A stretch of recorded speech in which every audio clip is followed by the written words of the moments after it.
आज है 17 अगस्त और 17 अगस्त 2020 से बनने वाले कुछ महत्वपूर्ण क्वेश्चन लेके हाजिर हूं मैं आपके साथ। मेरा नाम है सुनील। आशा करता हूं आप लोग बहुत अच्छे होंगे। स्टार आईक्यू परिवार में आप सभी का हार्दिक अभिनंदन, स्वागत करता हूं मैं। वैसे प्यारे बच्चों, अगर आप दिल्ली पुलिस की तैयारी कर रहे हैं या करना शुरू करने वाले हैं या आपका पेपर देने का इरादा है या दिल्ली पुलिस के अंदर आपका जॉब लगने का इरादा है, तो आप लोगों के लिए ये वाले लेक्चर्स जो है ना डेली ये वरदान साबित होने वाले हैं। वैसे तो आपके कोई भी कॉम्पिटिटिव एग्जाम दीजिएगा वहां सब में ही ये इनका वेटेज बहुत अच्छा खासा रहने वाला है, लेकिन फिलहाल के लिए इस पैंडेमिक सिचुएशंस के बाद में यूं कहिएगा पहला एक एग्जाम जो हमारे आगे दिख रहा है 27 नवंबर से, वो दिल्ली पुलिस का ही है। आगे और भी एग्जाम होंगे, सभी के अंदर ही आपके वरदान साबित होंगे। देखिएगा, कामयाब वही बच्चा होगा जिसने इस पैंडेमिक सिचुएशन के दौरान अपनी पढ़ाई को लगातार रखा है। पेपर होंगे, नो डाउट होंगे, ये बात आपको भी पता है कि दुनिया रुक नहीं जाएगी, सब चीज़ें दोबारा जो है चलने वाली है। तो बस आप अपनी पढ़ाई को निरंतर रखिएगा, अपना बैकअप रखिएगा, क्योंकि एकदम आप करंट अफेयर 6-7 महीनों के करेंगे तो बहुत ही मुश्किल आएगी। भले ही मैं आपको जैसे महीने के, 6 महीने के, 3 महीने के करवाता हूं, लेकिन वो तभी याद होंगे जब आप पर डे के पढ़ रहे हैं। फिर महीने के पढ़ेंगे तो आपके रिवीजन मोड में कहीं ना कहीं आएंगे वो, ठीक है ना। तो बढ़ते हैं आगे। और अगर आपको मेरे द्वारा पढ़ाए गए सभी लेक्चर्स का पीडीएफ फाइल चाहिए तो आप मेरे Telegram channel star IQ PDF को ज्वाइन कर लीजिएगा। स्टार आईक्यू क्विज के नाम से टेलीग्राम ग्रुप है, आप इसे भी ज्वाइन कर लीजिएगा। आप मुझे फेसबुक और इंस्टाग्राम पे मेरे सभी लेक्चर्स की अपडेट के लिए मुझे फॉलो कर सकते हैं। कल मैंने आपसे क्वेश्चन पूछा, उसका सही जवाब क्या था कि भारत का सबसे बड़ा नमक उत्पादक राज्य कौन सा है। तो इस क्वेश्चन का सही आंसर था गुजरात। बहुत सारे बच्चों ने इसके बारे में लिखा भी है, बी ऑप्शन सही है इस क्वेश्चन का हमारा। देखिएगा, भारत में हर साल 160 लाख टन नमक का उत्पादन किया जाता है। भारत विश्व का तीसरा सबसे बड़ा नमक उत्पादक देश है। गुजरात, राजस्थान, आंध्र प्रदेश, तमिलनाडु ये भारत के 4 प्रमुख नमक उत्पादक राज्य हैं। ओडिशा में भी गंजम, पुरी और बालासोर में भी लगभग 30,000 टन जो है नमक का उत्पादन किया जाता है। चलिए आगे बढ़ते हैं हम लोग और आज का पहला क्वेश्चन पढ़ते हैं। क्या है कि एसबीआई और एलआईसी और बैंक ऑफ बड़ौदा पर म्यूचुअल फंड नियमों के उल्लंघन करने पर किसने 10-10 लाख रुपए का जुर्माना लगाया है। तो एसबीआई, एलआईसी और बैंक ऑफ बड़ौदा पर जो है वो म्यूचुअल फंड के नियमों का उल्लंघन करने की वजह से 10-10 लाख का जुर्माना लगाया है सेबी ने। सी ऑप्शन जो है इस क्वेश्चन का हमारा वो बिल्कुल ठीक रहेगा। सेबी की जांच में पता लगा है कि एसबीआई, एलआईसी और बैंक ऑफ बड़ौदा जो है इन्होंने ये तीनों ही म्यूचुअल फंड के प्रयोजक है और इनके पास में 10% की जो है हिस्सेदारी है, ज़्यादा हिस्सेदारी है, तो करके जो है इनके ऊपर ये वाला जुर्माना लगा है फिलहाल के लिए। सेबी की बात की जाए तो सेबी का फुल फॉर्म क्या होता है ये थोड़ा सा इंपॉर्टेंट है। सेबी जो है हमारा इंग्लिश में इसे हम लोग क्या कहते हैं, securities exchange board of India कहते हैं। अच्छा, सेबी की स्थापना कब हुई थी? 12 अप्रैल 1992 को हुई है। इसका हेडक्वार्टर कहाँ पे? मुंबई में। और रिसेंटली इनके चेयरपर्सन अजय त्यागी का भी कार्यकाल बढ़ा दिया गया था, ये भी मैंने आपको पढ़ाया था। अगले क्वेश्चन की ओर चलते हैं। तो फ्लिपकार्ट ने भारत के पश्चिम बंगाल और ओडिशा में शराब पहुंचाने के लिए किस कंपनी के साथ में समझौता किया है? तो फ्लिपकार्ट ने भारत के पश्चिम बंगाल और ओडिशा के साथ ओडिशा के अंदर शराब पहुंचाने के लिए स्टार्टअप डियाजियो कंपनी के साथ समझौता किया है। बी ऑप्शन जो है इस क्वेश्चन का हमारा वो बिल्कुल ठीक रहने वाला है। अच्छा, ये शराब पहुंचाने वाला कंसेप्ट कहाँ से आया सर? ये शराब पहुंचाने वाला कंसेप्ट आया भाई लॉकडाउन या कोरोना वायरस की वजह से, क्योंकि लोग बाहर निकल नहीं रहे हैं तो सोचा सब चीज़ें घर आ सकती है तो शराब भी घर क्यों नहीं आ सकती है। अमेजोन ने भी पहले इसके लिए घोषणा कर दी है और फ्लिपकार्ट ने भी कर दी है, क्योंकि पता है इनको कि जो ये शराब वाला मार्केट है ये बहुत बड़ी है। इन्होंने जो है एक कंपनी है हिप बार, और इस हिप बार की एक प्रमुख कंपनी है आपकी, इस कंपनी के साथ में जो है संबंध किया है जिसका नाम क्या है आपका डियाजियो के साथ में समझौता कर लिया। अमेजोन ने भी शराब की डिलीवरी के लिए फैसला पहले ही कर लिया था। भारत में अल्कोहल मार्केट जो है तकरीबन 27.2 अरब डॉलर का है, इसी वजह से ये कंपनियां जो है थोड़ा सा रुक कर रही है। और फ्लिपकार्ट ग्राहक को अपनी पसंदीदा शराब अल्कोहल जो है ऑर्डर करके घर ही दारू मंगवा सकते हैं। फ्लिपकार्ट की स्थापना कब हुई थी? 2007 में बेंगलुरु के अंदर। सीईओ का नाम क्या है? कल्याण कृष्णमूर्ति। स्थापना किसने की थी? सचिन बंसल और बिन्नी बंसल ने। और पेरेंट ऑर्गेनाइजेशन कौन है? वॉलमार्ट ने खरीद रखा है फ्लिपकार्ट को फिलहाल के लिए।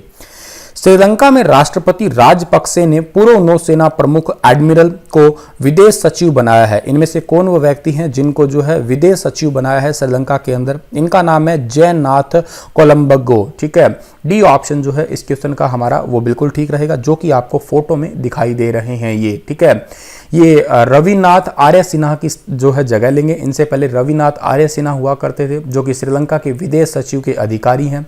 जयनाथ कोलंबंगो राष्ट्रपति गोतबाया राजपक्षे के विदेशी मामलों के सलाहकार हुआ करते थे अब से पहले। श्रीलंका का जिक्र हुआ है। श्रीलंका की कैपिटल क्या है? कोलंबो है। और एक कैपिटल है श्री जयवर्धन कोटेपुरे। यहाँ की जनसंख्या कितनी है? 2.17 करोड़ है। करेंसी क्या है? श्रीलंकन रुपीज है। और भारत और श्रीलंका के बीच में पम्बन बांध है, ये भी आप बात याद, पम्बन एक आपका पम्बन बांध है और एक साथ में पाक जल संधि भी है। दोनों चीजें आप याद रखिएगा। और समुद्री रास्ते से सबसे नजदीक जो देश है वो श्रीलंका ही है हमारे पास में। बौद्ध धर्म को इंटरनेशनली सबसे पहले श्रीलंका में ही पहुंचाया गया था अशोक राजा के द्वारा। अगला क्वेश्चन है हमारा स्वतंत्रता 74वें स्वतंत्रता दिवस पर प्रधानमंत्री मोदी ने लाल किले के ऊपर कौन सी बार जो है वो झंडा फहराया है? तो लाल किले के ऊपर प्रधानमंत्री नरेंद्र मोदी ने 7वीं बार झंडा फहराया है। बी ऑप्शन जो है इस क्वेश्चन का हमारा वो बिल्कुल ठीक रहेगा। पूर्व प्रधानमंत्री अटल बिहारी वाजपेयी को पीछे छोड़ते हुए 74वें स्वतंत्रता दिवस पे जो है इन्होंने 7वीं बार ये तिरंगा झंडा फहराया है। लाल किले पे सबसे अधिक 17 बार प्रधानमंत्री जवाहरलाल नेहरू ने झंडा फहराया था और दूसरे स्थान पे इंदिरा गांधी है। और अब जो है ये आपके, मैंने आपको रिसेंटली बताया था कि ये चौथे नंबर पे आने वाले हैं। गैर कांग्रेसी के रूप में चौथे नंबर पे सबसे ज्यादा पसंद करने वाले या सबसे लंबा इनका सेवा देने वाला काम जो है हो चुका है।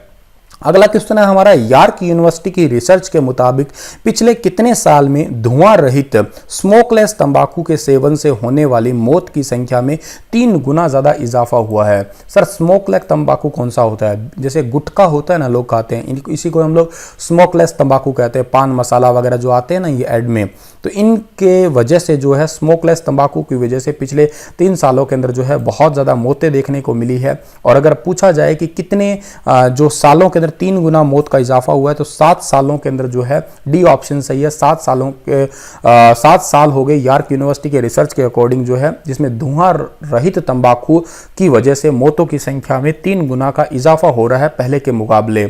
मौत की संख्या 3,50,000 हो गई है। और रिसर्च के मुताबिक धुआं रहित तंबाकू यानी कि स्मोकलेस टबैको जो होता है, ये भारत में बीमारियों का हिस्सा तकरीबन 70% लेके बैठा हुआ है।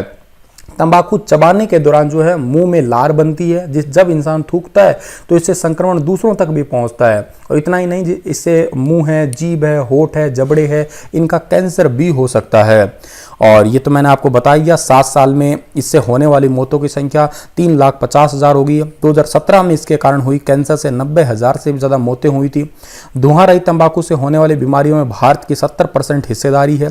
और शोधकर्ताओं की अपील है कि तंबाकू चबाने और थूकने वालों से कोरोना फैलने का भी खतरा है। तभी तो झारखंड ऐसा भारत का पहला राज्य है जिसने जो है ये तंबाकू गुटखा जो है बंद कर दिया था, क्योंकि ड्रॉपलेट से ही कोरोना वायरस फैल रहा है।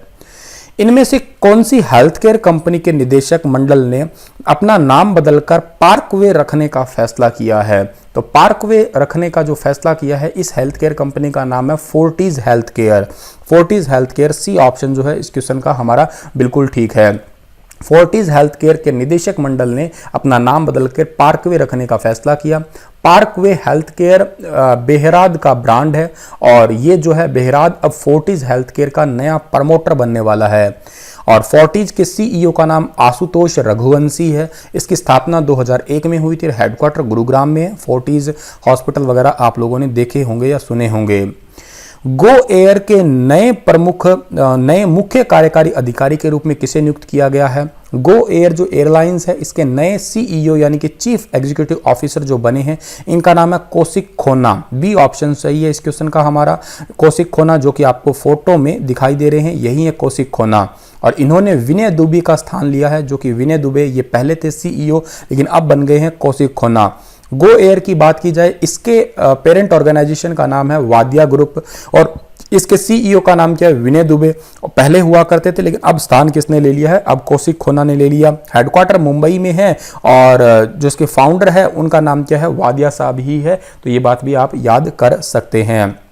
चलिए आगे बढ़ते हैं। डिजिटल बैंकिंग के लिए अपने ग्राहकों को प्रोत्साहित करने के लिए किस बैंक द्वारा डिजिटल अपनाएं अभियान शुरू किया गया है? डिजिटल अपनाएं अभियान शुरू किया गया है पीएनबी द्वारा, यानी कि पंजाब नेशनल बैंक द्वारा, क्योंकि ई बैंकिंग के माध्यम से समझिएगा आप लोग, या ऑनलाइन ट्रांजैक्शन करना या बैंकों को किस तरीके से घर बैठे ही यूज करना, तो ये अभियान पीएनबी ने शुरू किया है, डिजिटल अपनाएं। अब पीएनबी ने लॉन्च किया है ये, तो पीएनबी का हेडक्वार्टर कहाँ पे है? न्यू दिल्ली में है। सीईओ का नाम क्या है? एस मल्लिका अर्जुन राव, और इसकी स्थापना कब हुई थी? 19 मई 1894 को लाहौर पाकिस्तान के अंदर की गई थी, लाला लाजपत राय के द्वारा। किस शहर में स्वर्गीय अरुण जेटली और सुषमा स्वराज के नाम पे 2 ओवर ब्रिज बनाए गए हैं? तो 2 ओवर ब्रिज बनाए गए हैं अहमदाबाद के अंदर। बी ऑप्शन सही है इस क्वेश्चन का हमारा। समिति के अध्यक्ष अमूल भट्ट ने जो है रानीप में रेलवे ब्रिज का नाम आत्मनिर्भर गुजरात रेलवे फ्लाईओवर होगा, जबकि आयकर में इनका फ्लाईओवर का नाम जो है वो स्वर्गीय अरुण जेटली के नाम पे रखा जाएगा। अंजलि चौराहे पर अब सुषमा स्वराज ब्रिज जो है, अंजलि चौराहे पर अब सुषमा स्वराज ब्रिज जो है वो कहलाने वाला है। तो इनको वैसे आत्मनिर्भर नॉर्मली कहलाएंगे, लेकिन जब इसके आयकर में देखेंगे तब इनको जो है फ्लाईओवर के नाम जो है अरुण जेटली या सुषमा स्वराज के नाम पे ही इन्हें पुकारा जाएगा।